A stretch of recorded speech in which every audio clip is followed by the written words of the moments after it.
She'd been gone 8 days. 8 days in Cancun with her best friends, sun, tequila, relaxation. That's what she texted me. That's what I believed. I didn't know it yet, but the woman I married, the woman I loved more than life itself, never got off that plane. In her place was a stranger, a ghost wearing my wife's face. The first few days, I told myself she was just tired, jet-lagged, readjusting to real life after a week in paradise.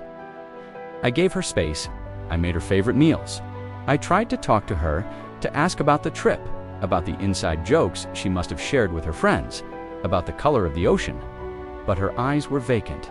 She'd give me one-word answers, shrugged, and then retreat into herself, a fortress I couldn't breach. The silence in our house was deafening. It wasn't the comfortable silence we used to share, where we could sit for hours just being together. This was a heavy, suffocating silence, filled with everything she wasn't saying. After a week, patience wore thin and worry took over. The Chloe I knew was vibrant. She was the life of every party, the one who could find joy in the smallest things. This woman who sat across from me at the dinner table was a shadow. She flinched when I came up behind her. She'd stop sleeping, and when she did, she'd wake up screaming, drenched in a cold sweat. But she'd never tell me what the nightmares were about. She just pushed me away. I tried everything. I begged. I pleaded. I even got angry. I suggested therapy, a doctor, anything. She refused. She just kept saying, "I'm fine, Alex, just leave me alone." But she wasn't fine. She was breaking right in front of me, and I felt utterly powerless to stop it. Our home, once filled with laughter and love, now felt like a mausoleum. Desperate, I started calling her friends the ones she went with: Sarah, Jess, Maria. I thought maybe they had an argument, maybe something happened between them, but they all said the same thing, their voices laced with confusion. She was fine on the trip, Alex. Happy, normal, the Chloe we know. They told me stories about her laughing, dancing on the beach, being her usual self. They sent me pictures, and there she was, smiling into the camera, a tropical drink in her hand, looking like she didn't have a care in the world. Whatever happened, it happened there. But according to her friends, nothing did. It didn't make any sense. I started to feel like I was going crazy. Was I imagining things? Was this just some post-vacation slump I was blowing out of proportion? But then I'd look at her, really look at her, and see the terror behind her eyes, the way her hands trembled when she thought I wasn't watching. No, this was real, and I was starting to think I'd never know what the breakthrough, if you can call it that, came from the most unexpected place: a credit card bill. I was paying our bills online one night, drowning my sorrows in the mundane, when I saw it, a charge from a hotel I didn't recognize, the El Sueno Tulum. It wasn't the resort they were supposed to be staying at. It was a boutique hotel, much more secluded, much more expensive, and the charge was for the last 2 nights of their trip. I called Sarah back. "Hey Sarah, quick question. Did you guys switch hotels at the end of the trip? Maybe move to Tulum?" There was a long pause on the other end. "No, Alex," she said slowly. "We stayed at the Grand Cancun the whole time. Chloe left a day before us though, said she wanted to get home to you early. We thought it was sweet." My blood ran cold. She lied. She lied to me, and she lied to her best friends. Why? Where did she go for that last day and night? I did something I'm not proud of. I went through her phone records, and there it was. A number she called and texted dozens of times over the last few months, and especially during that last day of her trip. I didn't recognize the number. I searched it online. The name that came up was Derek Walsh. A quick social media search brought up his profile, and my world shattered.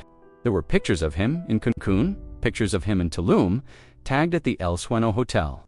On the exact dates, Chloe was there. He was a motivational speaker, one of those self-help gurus who sell a dream of financial freedom and personal power. Chloe had been to a few of his seminars months ago. She'd said he was inspiring. I didn't think anything of it.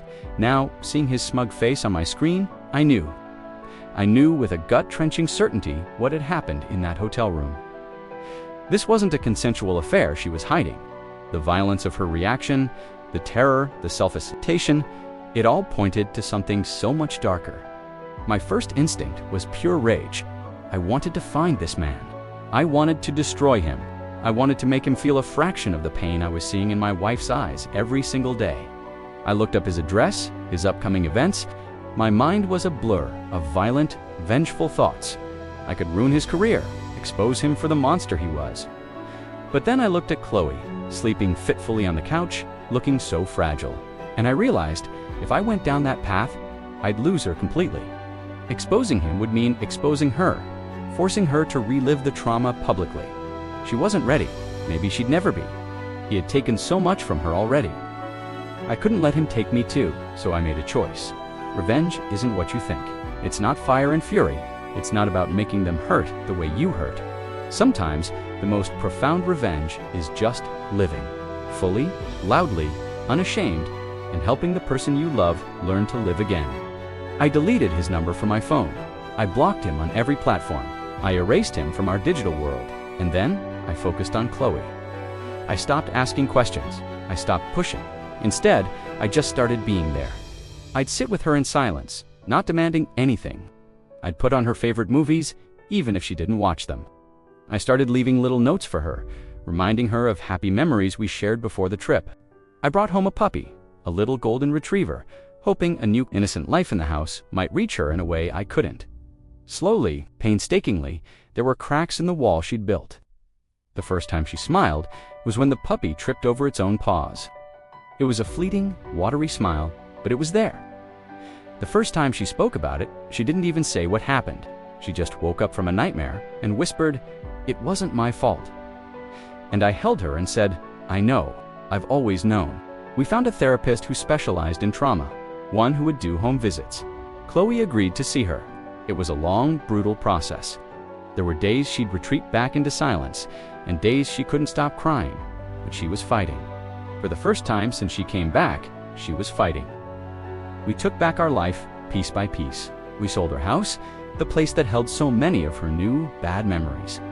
We moved to a small town by the coast, a place where the air was clean and the sound of the ocean could drown out the nightmares. We took long walks on the beach with our dog, who was now a gangly teenager. I learned to cook new things, to paint, to be the steady rock she needed to rebuild her world upon. Derek Walsh is still out there. I see his ads online sometimes, living his life, peddling his lies. Maybe he's changed, maybe he hasn't. It doesn't matter anymore. His punishment is that he has to live with what he did. My victory is that I get to live with the woman he couldn't break, because Chloe came back to me. Not the woman who left for Cancun, someone different, someone stronger. Someone who carries scars, yes, but who also knows the incredible depth of her own resilience. She learned to swim again, not in the warm waters of the Caribbean, but in the cold, dark depths of trauma. That's the thing about drowning. Either it takes you under, or it forces you to learn how to swim like you've never swum before. And my wife, she's an Olympic swimmer. Watching her find joy again, hearing her laugh again, that is my revenge. And it is so, so sweet. Thanks for watching. If you or someone you know is struggling, please know there is help and you are not alone. We'll leave some resources in the description below. Please take care.